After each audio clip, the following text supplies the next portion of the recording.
The abiotic environment is considered the non-living or the physical part of the environment. This would include water, it would include weather, rocks or soil, and these affect the ability of an organism to live and reproduce depending on what factors are available in that specific environment.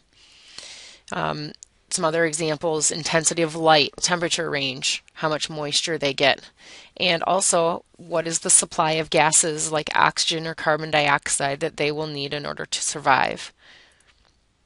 The biotic environment is the living part, so it includes all the interacting populations of living things.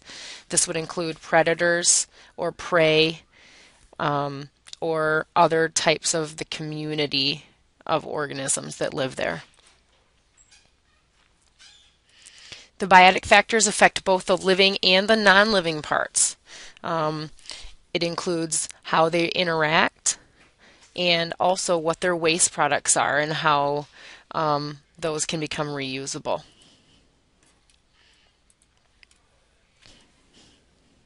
For example, autotrophs have to produce organic nutrients that contain stored chemical energy, meaning that some of those bacteria of decay can then decompose the dead organisms and return those materials to the environment to be reused.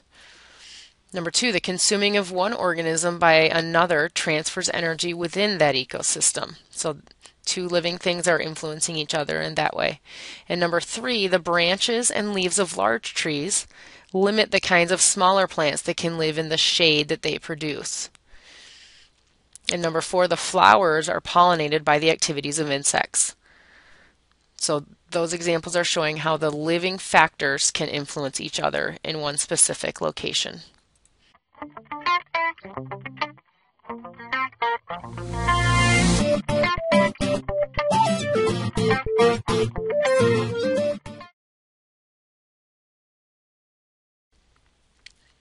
Community interactions. There are three types of community interactions that we will be discussing. The first is considered competition. This occurs when organisms of the same or different species attempt to use a resource in the same place at the same time. This could be water, it could be food, it could be space. They're competing for survival of whatever they need. Number two is predation, and this happens when one organism captures and feeds on another organism, predator-prey relationship. And number three is considered symbiosis, and this is a relationship in which two organisms live together in a close nutritional relationship. So they're both getting something out of it at some point.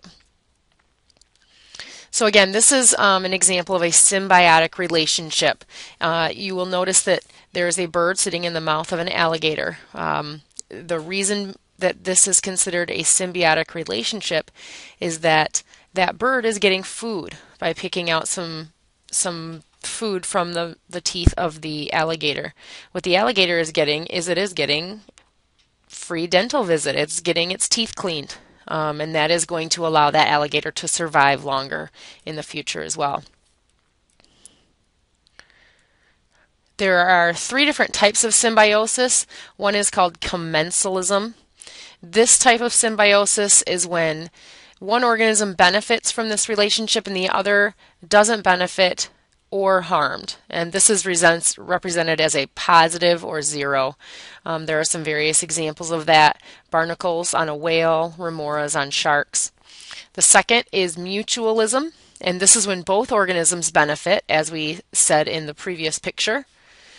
Some other examples would be a lichen, which is a combination of an algae and a fungus. And in this instance, the algae is providing food for both of them because it can carry out photosynthesis, and the fungus provides moisture, minerals, and anchorage to the rock that it is attached to. The third type of symbiosis is called parasitism, and this is when we have a parasite that is benefiting and a host that is being harmed. We've got various examples of this. One of them we might be familiar with is athlete's foot in humans. This is a picture of athlete's foot in humans. What it does is the fungus gets its nutrition from the skin, but in response it causes very itchy skin and swelling. Tapeworms in animals is also an example of parasitism, and this happens when a tapeworm inhabits the digestive tract and it absorbs the nutrients instead of the host. So the host is really not getting any of the needed nourishment. It's going to the tapeworm. And again, we're probably all familiar with mosquitoes. That is also an example of parasitism.